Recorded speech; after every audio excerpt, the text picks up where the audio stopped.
ನಿಮ್ಮ ಆತ್ಮಗಳನ್ನು ದೇವರ ಮಕ್ಕಳಾಗುವಂತೆ ವಾಕ್ಯದಲ್ಲಿ ಬಲಪಡಿಸುವ ಅನುದಿನದ ಧ್ಯಾನ ಏಪ್ರಿಲ್ 29. ಎಲೆನ್ ಜಿ ವೈಟ್ ರವರ sons and daughters of god ಎಂಬ ಪುಸ್ತಕದ 120ನೇ ಪುಟ. ಶೀರ್ಷಿಕೆ: ಕುರುಡು ಬಾರ್ತಿಮಾಯನ ದೇವರ ಮೇಲಿನ ನಂಬಿಕೆಗೆ ಪ್ರತಿಫಲವು ದೊರೆಯಿತು. ಸತ್ಯವೇದದ ವಾಕ್ಯ: ಯೇಸು ಅವನನ್ನು, ನಾನು ನಿನಗೆ ಏನು ಮಾಡಬೇಕೆಂದು ಕೋರುತ್ತೀ ಎಂದು ಕೇಳಲು ಆ ಕುರುಡನು, ನನಗೆ ಕಣ್ಣು ಬರುವಂತೆ ಮಾಡಬೇಕು ಗುರುವೇ ಅಂದನು. ಮಾರ್ಕ 10ನೇ ಅಧ್ಯಾಯ 51ನೇ ವಚನ. ರಕ್ಷಕನ ಅಗತ್ಯತೆಯನ್ನು ಪಾಪಿಯು ಭಾವಿಸಿಕೊಂಡಾಗ, ಅರಿತುಕೊಂಡಾಗ ಮಾತ್ರ ಅವನ ಹೃದಯವು ತನಗೆ ಸಹಾಯ ಮಾಡಲು ಶಕ್ತನಾಗಿರುವವನ ಹಿಂದೆ ಹೋಗುತ್ತದೆ. ಯೇಸು ಕ್ರಿಸ್ತನು ಮನುಷ್ಯರ ಸಂಗಡ ನಡೆಯುವಾಗ ಅನಾರೋಗ್ಯದಲ್ಲಿರುವವರಿಗೆ ವೈದ್ಯನ ಅಗತ್ಯತೆ ಇತ್ತು.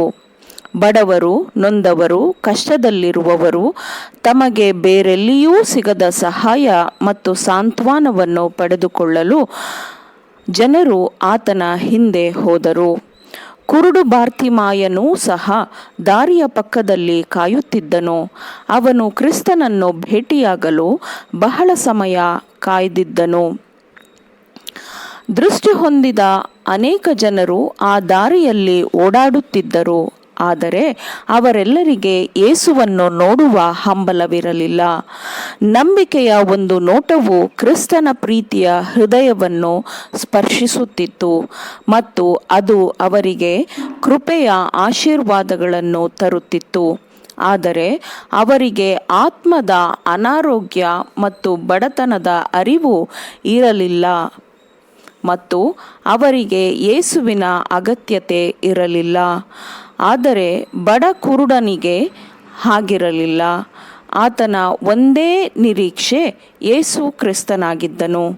ಅಲ್ಲಿ ಅವನು ಕಾಯುತ್ತಾ ಗಮನಿಸುತ್ತಾ ಇರುವಾಗ ಅವನು ದೊಡ್ಡದಾದ ನಡಿಗೆಯ ಶಬ್ದವನ್ನು ಆಲಿಸಿದನು ಮತ್ತು ಆ ಶಬ್ದದ ಕಾರಣವೇನು ಎಂದು ಕುತೂಹಲದಿಂದ ವಿಚಾರಿಸಿದನು. ಜೊತೆಯಲ್ಲಿ ನಿಂತಿದ್ದವರು, ನಜರೇತಿನ ಯೇಸು ಈ ಮಾರ್ಗವಾಗಿ ಹೋಗುತ್ತಿದ್ದಾನೆ ಎಂದರು. ತೀವ್ರವಾದ ಬಯಕೆಯಿಂದ, ಕಾತುರತೆಯಿಂದ ಅವನು, ಯೇಸುವೇ, ದಾವೀದನ ಕುಮಾರನೇ, ನನ್ನನ್ನು ಕರುಣಿಸು ಎಂದು ಕೂಗಿ ಕೇಳಿಕೊಂಡನು.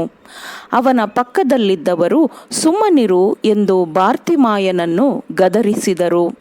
ಆದರೆ ಅವನು ಇನ್ನೂ ಬಲವಾಗಿ, ದಾವೀದ ಕುಮಾರನೇ, ನನ್ನನ್ನು ಕರುಣಿಸು ಎಂದು ಕೂಗಿಕೊಂಡನು. ಈ ಮನವಿಯ ಕೂಗು ಕ್ರಿಸ್ತನನ್ನು ಮುಟ್ಟಿತು. ಅವನ ನಿರಂತರವಾದ ನಂಬಿಕೆಗೆ ಪ್ರತಿಫಲವು ದೊರೆಯಿತು.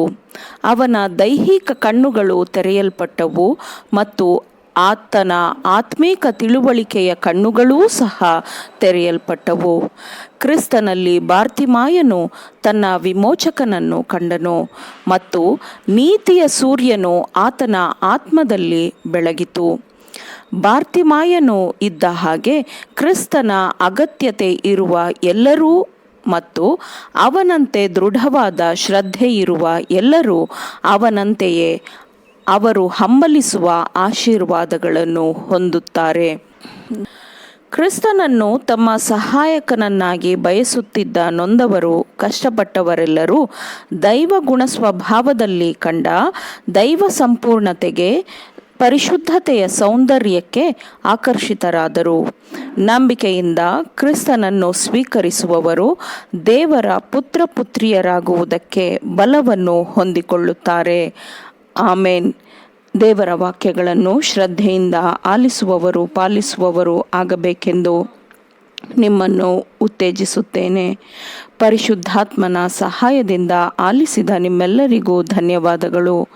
ಮತ್ತೆ ದೈನಂದಿನ ಧ್ಯಾನಕ್ಕಾಗಿ ನಾಳೆ ಸಂಧಿಸೋಣ. ಆಮೇನ್.